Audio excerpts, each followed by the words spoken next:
Hi guys, welcome back. Today we will talk about one of the greatest mystery of all time, but first can you please subscribe my channel, unlike the video and press the bell icon. On the evening of November 24, 1971, a man named D.B. Cooper boarded a commercial flight from Portland, Oregon, to Seattle, Washington. By the time that flight landed, the man was gone, without a trace. And a mystery that would baffle the FBI and the world for over 4 decades was born. This is the story of the most famous unsolved hijacking in American history. A case that has raised questions, spawned theories, and created legends. Who was D.B. Cooper? What happened that night? And could he still be out there, somewhere, living quietly among us? November 24, 1971. Thanksgiving Eve. A Boeing 727, Flight 305, was about to take off from Portland International Airport. The flight was headed for Seattle, just a short, 30-minute trip north. On board was a man who would soon make history, but no one knew that yet. Seated in seat 18C, a middle-aged man in a business suit, carrying a briefcase, was about to put a plan in motion that would change everything. His name? Dan Cooper. Or at least that's what he called himself. Shortly after takeoff, Cooper handed a note to a flight attendant named Florence Schaffner. She initially thought it was just a note from a lonely passenger. But when she looked at it, the words were clear: "I have a bomb. I want $200,000, 4 parachutes, and a fuel truck standing by in Seattle." At first, Schaffner thought it was a joke. But then Cooper opened his briefcase, revealing what she described as a red cylindrical device, with wires and a battery. The bomb was real. And with that, the situation went from bizarre to deadly serious. The plane's crew immediately contacted air traffic control. The authorities on the ground were notified. And the hijacking began. The plane was ordered to circle above Seattle while the police scrambled to comply with Cooper's demands. Cooper's demands were simple but precise. $200,000 in unmarked bills, 4 parachutes, and a fuel truck for a quick getaway when he was ready to jump. It was a high-stakes standoff. Seattle authorities scrambled to put the ransom money together, and the parachutes were sourced from a nearby skydiving school. As the plane circled above Seattle, Cooper released the 36 passengers, but kept the 6 crew members as hostages.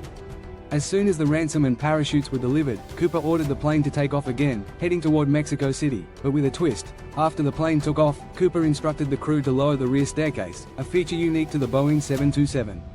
Then, at some point between 8 and 9 p.m., somewhere over the dense forests of southwest Washington, Cooper did something that would seal his place in history. He parachuted out of the plane. The precise moment he leaped from the aircraft remains a mystery. But what is clear is that the jump was executed with military-like precision. The plane continued on its course, but Cooper was gone. Cooper's fate after the jump is the central mystery. Was he able to survive? Where did he land? And, most importantly, did he make off with the ransom money? The FBI immediately launched an extensive search, combing through the wilderness where Cooper was believed to have parachuted. But no trace of Cooper was found. No body, no parachute, no ransom money. The only evidence left behind was a few clues, a set of fingerprints on a note, and a small piece of a parachute strap found a decade later. The search stretched over thousands of miles of rugged terrain, and at its peak, involved hundreds of agents, helicopters, and search dogs. But despite all this, the FBI found nothing conclusive. And by 1976, the case was officially closed. Or so it seemed. In 1980, nearly 9 years after the hijacking, a breakthrough came when a young boy, digging near the Columbia River, uncovered a decaying package with $5,800 of the ransom money. The serial numbers matched the money given to Cooper. The discovery renewed interest in the case.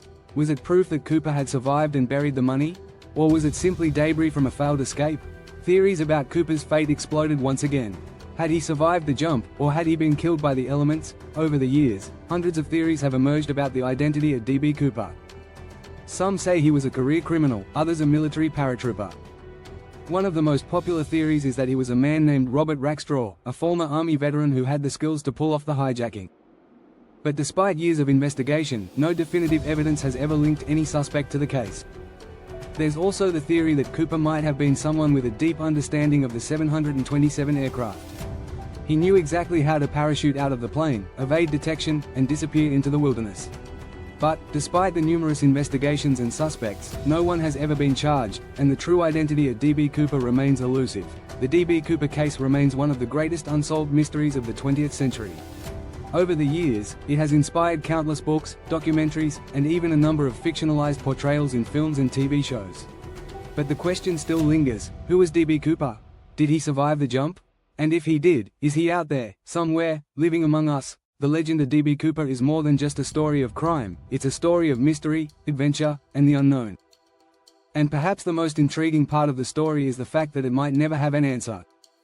So, what do you think happened? Was D.B. Cooper a criminal mastermind who got away with it?